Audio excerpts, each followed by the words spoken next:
Alright, let's talk about Bhutan, a land of dramatic landscapes and ancient traditions nestled high in the Himalayas. First things first, try to find it on a map. Seriously, give it a shot, it's a geographical challenge. Go ahead, I'll wait. I'll even hum a little tune while you scan those atlases. You're probably squinting between India and China, wondering if that tiny smudge is real. Is that a country or just a printing error? Yes, it's a country, a sovereign nation with its own unique identity. Bhutan is that small Himalayan nation, a kingdom of towering peaks and deep valleys. Most Americans only know as the happiest place on earth. A title that sparks curiosity and maybe a little envy. Not because of Wi-Fi or buffets, though they probably have those too, but because their government decided happiness matters more than wealth. A radical concept in today's world. In the US, we measure happiness by the stock market. Up or down, that's how we gauge the national mood. Bhutan measures it by well-being and community, by the strength of their social bonds and the health of their environment. While we're playing Monopoly, trying to bankrupt our friends and family, Bhutan's playing a game where everyone wins if everyone feels good at the end. A cooperative game of life, if you will. People imagine Bhutan as a land of smiling monks and endless serenity, a place of spiritual enlightenment and peaceful contemplation, where the biggest crisis is running out of yak butter tea. A comforting thought, isn't it? It's the ultimate travel brag, hard to reach, expensive, and shrouded in mystery. The kind of place you tell your friends about to make them jealous. Is it a real-life Shangri-La or just a brilliant PR campaign for mindfulness?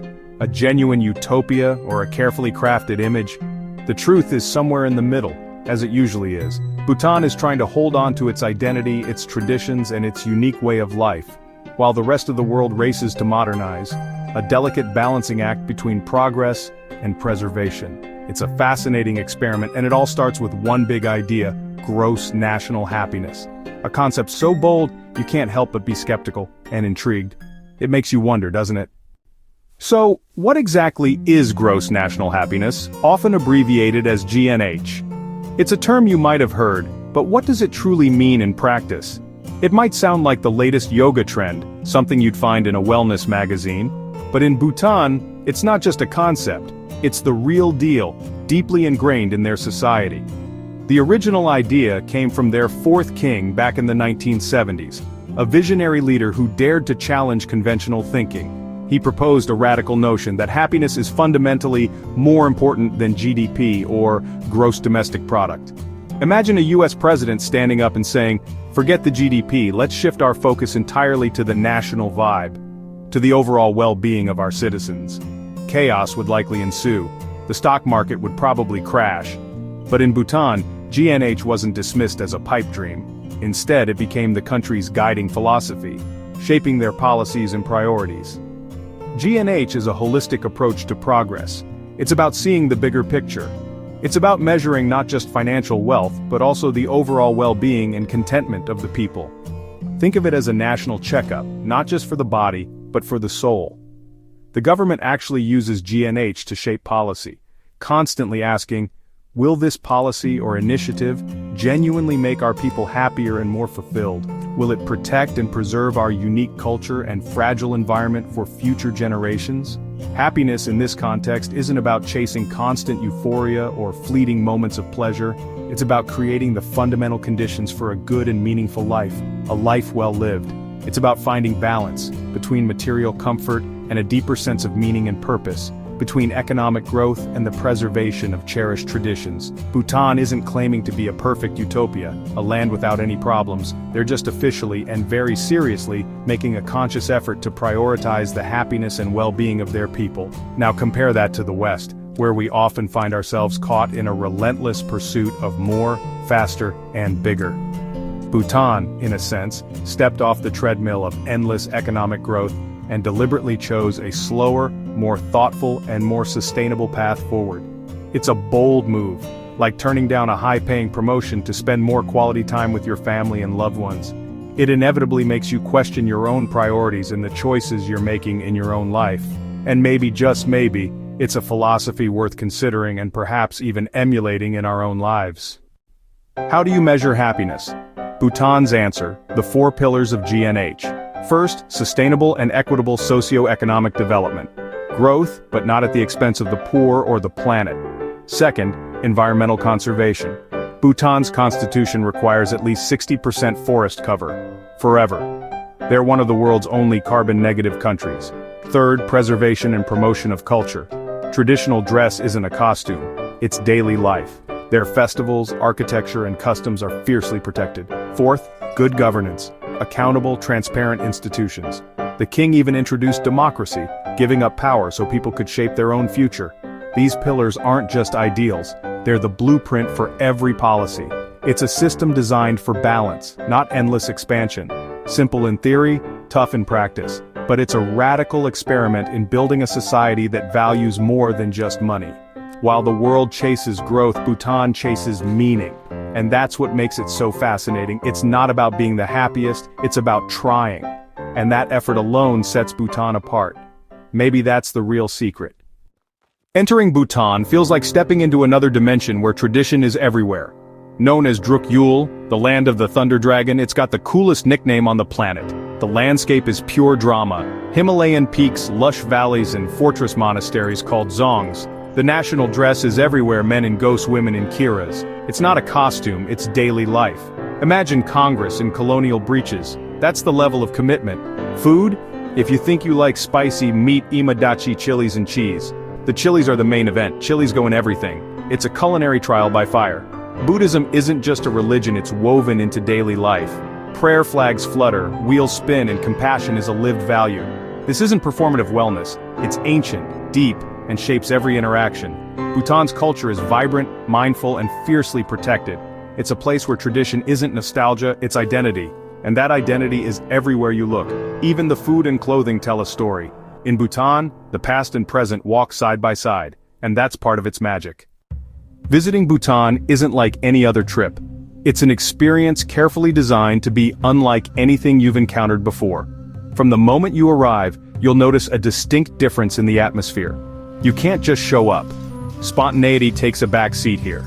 Bhutan's high-value, low-volume tourism means you book a pre-packaged tour, ensuring a more exclusive and sustainable approach to travel. Pay a daily fee, and get a guide from start to finish. This ensures you're not just seeing Bhutan but truly understanding it. The fee covers your stay, meals, guide, taking the stress out of planning and logistics, and even helps fund free healthcare and education. Your tourism directly contributes to the well-being of the Bhutanese people. It's an all-inclusive for your soul and your wallet. A holistic approach to travel that benefits both visitor and host. No crowds, allowing for a more intimate and reflective experience. No tourist traps, just genuine cultural immersion. No hostels. The focus is on quality and comfort, just a curated, immersive experience. Every detail is thoughtfully considered. Your guide is your cultural interpreter, bridging the gap between your world and theirs.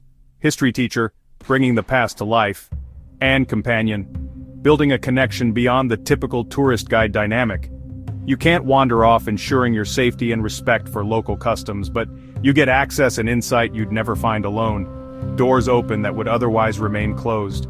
You'll visit cliffside monasteries, marvels of architecture and spirituality, watch masked dances, vibrant displays of Bhutanese culture and tradition, and eat with locals, chilies included. Prepare your taste buds for a fiery adventure. The pace is slow, deliberate, and mindful, encouraging you to savor each moment. No rushing, no cramming in sights. A welcome change from the frantic pace of modern life. It's the opposite of a typical vacation, a chance to truly disconnect and recharge. You come back rested, not exhausted, feeling refreshed and inspired. Of course, it's a filtered experience, a carefully constructed narrative. You see the Bhutan they want you to see, a vision of serenity and cultural richness. But for most, that's the point, a chance to escape the everyday and embrace something different. A week in a carefully crafted paradise, a temporary escape into a world of beauty and tranquility. You're not there to investigate, to uncover hidden truths or challenge the status quo. You're there to de-stress and be inspired, to find peace and rejuvenation in a unique environment. For a little while, you get to live in a world built for happiness, a society that prioritizes well-being over material wealth, and that's a rare luxury, an opportunity to experience a different way of life. Just don't expect to do it in jeans. Respectful attire is part of the experience. Let's be honest, touring Bhutan is a beautiful, expensive bubble. From the moment you land, your guide is your constant companion, sharing legends and explaining every detail. You're never truly alone, but that's by design. Bhutan's system protects its culture from mass tourism's chaos. Tourism serves the country, not the other way around. As a visitor, you're an outsider looking in, but with a front row seat. The contrast with Western stress is striking. Days are spent hiking, visiting temples, and watching archery. Your phone barely works, notifications fade. You remember how to be present. It's a forced digital detox, and it works. But you're seeing the highlights, not the whole story. The real challenges, youth unemployment, modernization, are out of sight. Still, it's a life-changing glimpse into a different way of living. We have to talk about the penises. In Bhutan, giant, colorful phalluses are painted on homes everywhere. It's not a joke. They're religious symbols, meant to ward off evil and bring luck. They honor Drukpa Kunli, the divine madman, a saint who taught Buddhism through outrageous, often obscene acts. These aren't graffiti, they're tributes to a cultural hero. For Westerners, it's a hilarious, mind-bending lesson in Bhutan. Sacred and irreverent coexist. It's a reminder not to take life too seriously and to find wisdom in the unexpected. Ancient traditions here are alive and weird and wonderful. So when your guide points out a flying penis, just smile and appreciate Bhutan's unique spirit, and maybe buy a keychain for good luck, of course. After a week of mindful moments and government-mandated joy, you might feel overhappied. Can there be too much positivity? Sometimes you crave a little chaos or imperfection. GNH raises big questions. Can a government create happiness? Is Bhutan's definition universal? The model prioritizes community over individual ambition, a beautiful idea, but maybe stifling for some. As Bhutan opens up, the pressure to perform happiness grows. It's a powerful brand, but also a burden. Real challenges, youth, neighbors, modernization, don't disappear. GNH isn't a magic shield, but it's a sincere attempt to build a better society. Bhutan isn't a utopia, it's a human experiment full of contradictions, but it's an experiment worth admiring. Returning home from Bhutan, everything feels louder, faster, more chaotic. You wonder, could America use a little GNH? A national joy index instead of the Tao? It sounds absurd, but maybe it's the absurdity we need. America's DNA is about individual happiness, not collective well-being. A government-guided happiness project would be a tough sell here. But maybe we could learn something, value the environment, community and mental health as much as money. We don't need to paint phalluses on houses, but we could prioritize well-being in policy. Bhutan isn't a perfect paradise, it's a small nation finding its way. GNH isn't a magic formula, it's a question. What are we really chasing? Just money or something more? Bhutan challenges us to think differently, and in a world moving so fast, maybe that's the greatest luxury of all. Sometimes the best thing a country can do is make you stop and think.